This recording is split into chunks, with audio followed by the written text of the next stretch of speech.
The day I turned 18, my parents threw me out of our house with nothing but a backpack and $50. "You're a disappointment," my father had sneered, watching me stumble down our perfectly manicured driveway. No daughter of mine would choose art over medical school. My mother stood behind him, arms crossed, her expensive tennis bracelet catching the morning sun. "We've given you everything, Sarah, and this is how you repay us, by throwing away your future." Everything they'd given me came with strings attached. The piano lessons I'd loved were just for college applications. The art supplies I treasured were only allowed because they thought it would look good on my resume. Even my volunteer work at the local animal shelter had to stop because it wasn't prestigious enough. I remember standing at the end of our driveway, watching the massive iron gates close behind me. The home I'd grown up in, with its marble columns and manicured gardens, suddenly felt like a prison I was finally escaping. But freedom at 18, with no money and no plan, was terrifying. That's when Aunt Isabella stepped in. I didn't know she'd been watching that day. Didn't know she'd seen everything from her sleek black Mercedes parked down the street. Aunt Isabella, my father's older sister, had always been the black sheep of the family. While my father chose to be a surgeon for the prestige and money, she'd built her technology empire from scratch. "Get in," she'd said, pulling up beside me. I'd always loved my Aunt Isabella. She was everything my parents weren't: warm, genuine, and more interested in who I was than what I could become. In her fitted blazer and Christian Louboutin heels, she looked every bit the CEO she was, but her eyes were kind. "They're wrong about you, Sarah," she said as we drove away. "Art isn't just about painting pretty pictures. It's about seeing the world differently. That's what makes great innovators." That day changed everything. Aunt Isabella didn't just give me a place to stay, she gave me a future. Her penthouse became my home, her guidance my compass. While my parents told everyone I'd run away to avoid responsibility, Aunt Isabella helped me apply to art school. She saw what they couldn't, that my artistic vision could revolutionize user interface design. For 5 years, I thrived. Graduated top of my class. Started working at Isabella's company, Montgomery Tech, designing interfaces that would change how people interact with technology. My parents never called, never checked if I was alive. Their silence hurt, but Aunt Isabella's pride healed those wounds. "You're exactly where you're meant to be," she'd tell me, watching me work late into the night on project deadlines. What I didn't know was that she was sick. Terminal cancer, diagnosed 6 months ago. She'd hidden it well, still came to work every day, still mentored me, still fought with the board over innovative directions for the company. The day she died, I lost more than an aunt. I lost the only real parent I ever known. The funeral was exactly as she would have wanted it, elegant but not ostentatious, focused on celebrating life rather than mourning death. I sat in the front row, wearing the black Chanel suit she'd bought me for my first board meeting, trying not to cry as person after person spoke about her brilliance, her kindness, her vision. Then I saw them. My parents walked into the church like they owned it. Mom in her designer morning wear, Dad in his custom-made suit. They hadn't aged well. Money might buy expensive clothes, but it couldn't hide the bitterness etched into their faces. They spotted me immediately, their eyes narrowing with recognition. "Sarah," my mother's voice was honey-sweet poison as she approached. "Darling, we've been so worried." I almost laughed. 5 years of silence, and now they were worried. "What are you doing here?" I asked, my voice steady. Aunt Isabella had taught me how to stay composed under pressure. "She was my sister," my father said stiffly. "Of course we're here. And you, well, it's time to come home, Sarah. This rebellious phase has gone on long enough." Before I could respond, a tall woman in an impeccable suit approached us. "Ms. Montgomery," she said, addressing me. "I'm Victoria Chen, your aunt's personal attorney. The will reading will begin shortly in the private chamber. Would you please follow me?" My parents' expressions shifted instantly. "Will reading?" My father's voice sharpened with interest. "We're her only living relatives. Well, aside from Sarah, but surely." Ms. Chen's face remained professional, but I caught a glint of something like satisfaction in her eyes. "All will be explained shortly. Please follow me." The private chamber felt too small for the tension filling it. My parents sat across from me, trying to look concerned while their eyes kept darting to Ms. Chen's briefcase. I touched the delicate pendant Aunt Isabella had given me on my last birthday, a tiny silver key with the words "Future Unlocked" engraved on it. "Before we begin," Ms. Chen said, "Miss Sarah, Would you please show me your necklace? My parents looked confused as I removed the necklace. Ms. Chen examined it, nodded, then reached into her briefcase. Now, she said, I'll read the last will and testament of Isabella Montgomery, CEO of Montgomery Tech and majority shareholder of Montgomery Industries. What happened next would change everything. I, Isabella Montgomery, being of sound mind, hereby declare this to be my last will and testament. Ms. Chen began reading. The room felt charged with electricity as she continued. To my brother Richard and his wife Margaret.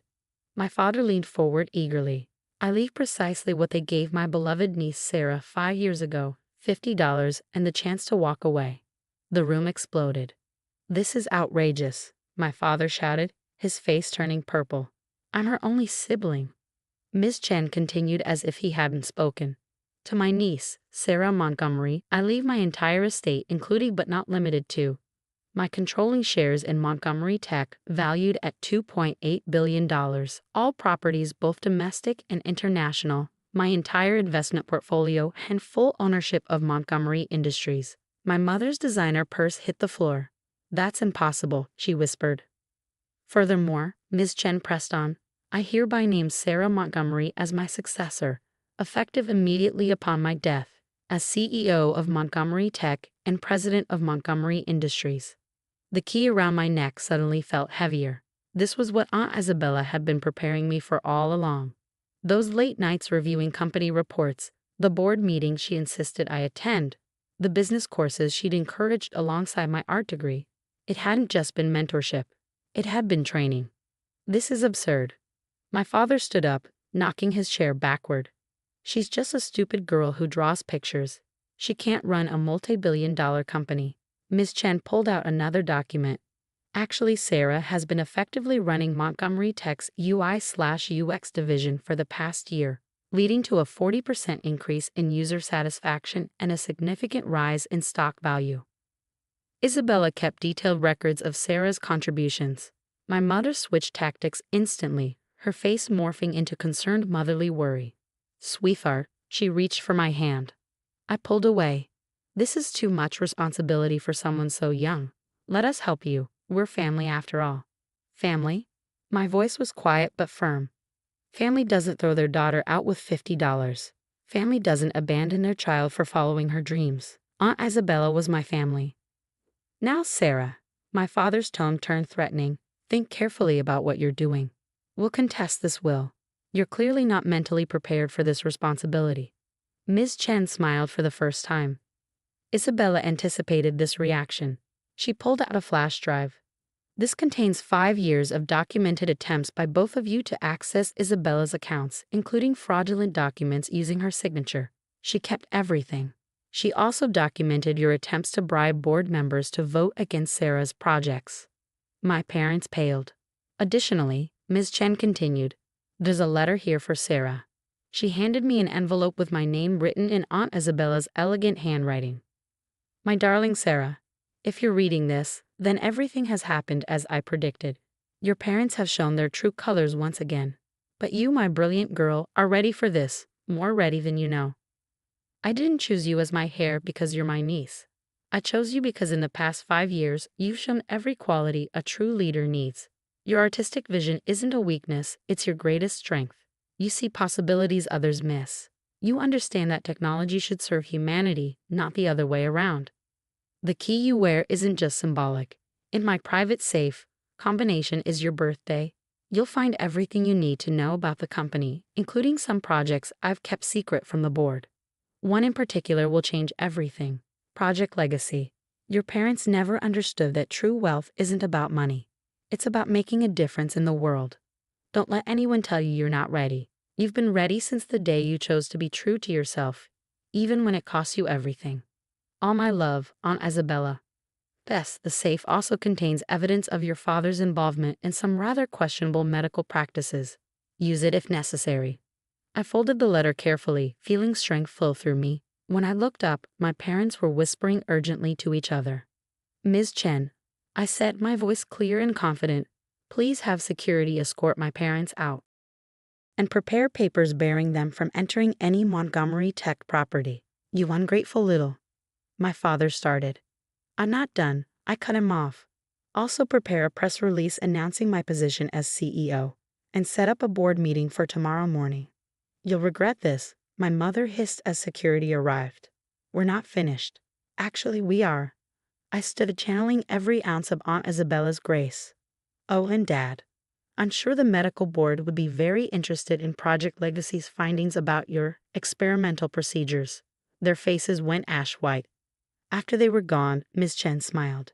Your aunt would be proud. The board meeting is already scheduled for 9 a.m. The members who worked with you in UI/UX are prepared to support you.